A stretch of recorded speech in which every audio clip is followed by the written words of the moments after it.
conocedores acerca de áreas y perímetros. Concepto. El área permite asignar una medida a la extensión de una superficie, mientras que el perímetro es aquel que forma el contorno de la superficie. Estas dos son claves, sobre todo el área es una superficie. Las unidades a utilizar van a ser metros cuadrados, kilómetros cuadrados o centímetros cuadrados. El perímetro es el contorno de una superficie. Las unidades van a ser centímetros, kilómetros y metros. Estas diferencias deben estar muy claras durante la elaboración de ejercicios. Procedimiento. He dejado algunos pasos para que sea más fácil la resolución de este tipo de problemas. El primer paso es reconocer los datos. Enlistar los datos que proporciona el ejercicio incluido incógnitas. En muchas ocasiones este tipo de problemas va a tener incógnitas. Reconocer la figura. Identificar la figura que se analiza el problema. Puede ser un cuadrado, un rectángulo, un círculo, entre otros. Aplicar la fórmula. Colocar la fórmula pertinente según la figura utilizada y operar. Fórmulas que se utilizan dependiendo de la figura. Resolver la ecuación. En caso de tener incógnitas, se debe utilizar los conocimientos básicos de planteo de ecuaciones que ya vimos en clases anteriores. Aquí tenemos un ejemplo. Tengo una base y una altura de un triángulo. La base mide 10, la altura mide 42. Estos se encuentran en metros. Las unidades pueden ser metros, centímetros, kilómetros u otros. El segundo paso, reconocer la figura. La figura siempre va a estar explícita en el problema. En este caso es un triángulo.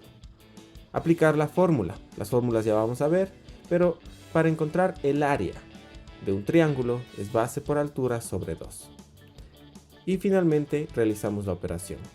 Se multiplicaría la base, que vale 10, por la altura, que vale 42, y eso se divide para el 2, dando como resultado 210 metros cuadrados. Les dejo las fórmulas, no son unas fórmulas complicadas, estas inclusive pueden encontrarlas en internet. Las básicas serían la fórmula del cuadrado, que yo tengo como fórmula lado al cuadrado o diagonal al cuadrado sobre 2, y en el caso del perímetro es 4 veces el lado. El rectángulo es base por altura, la fórmula del área, y en el perímetro 2 veces la base más 2 veces la altura. En caso de tener un paralelogramo, igualmente es base por altura y el perímetro es la suma de los lados. Lo bueno es que en la mayoría de casos siempre va a ser la suma de sus lados, a excepción de en el círculo, debido a que no tiene lados. Si yo tengo un triángulo, es base por altura sobre 2 y el perímetro es la suma de sus lados. Si yo tengo el triángulo equilátero, es lado al cuadrado raíz de 3 sobre 4 y el perímetro es 3 veces el lado. Esta fórmula es de suma importancia, ya que también se utiliza en el polígono regular.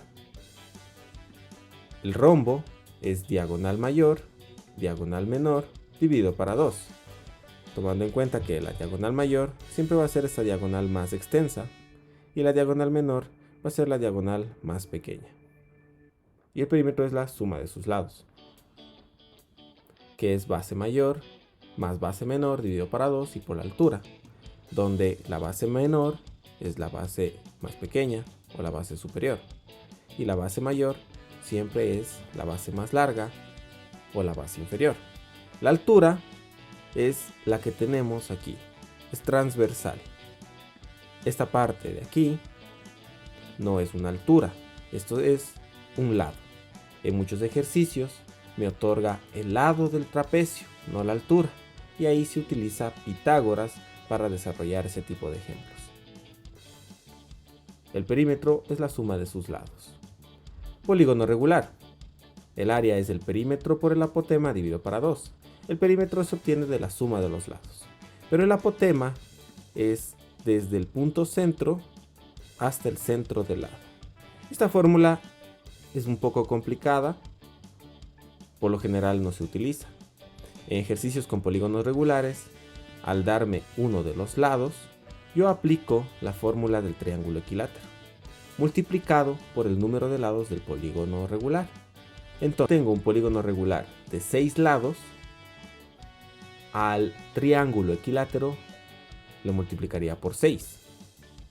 Si yo tengo un polígono regular de 8 lados, al triángulo equilátero le multiplicaría por 8.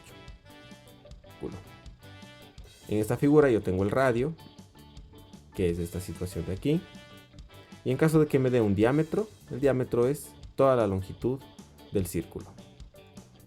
El área es pi por radio al cuadrado. En ejercicios con el círculo no es necesario transformar el número pi, solamente se lo es 2pi radio. He dejado una tarea. Dice encontrar el área y perímetro de las siguientes figuras. Figuras me dice triángulo, rectángulo, trapecio, entre otros. Y me da algunos datos. También me pide determinar o bien el área o bien el área y el perímetro de estos diferentes figuras. Vamos a ver problemas de aplicación. Desde los problemas más sencillos hasta los problemas más complicados donde se aplica Pitágoras. Espero me hayan comprendido la clase. Muchas gracias.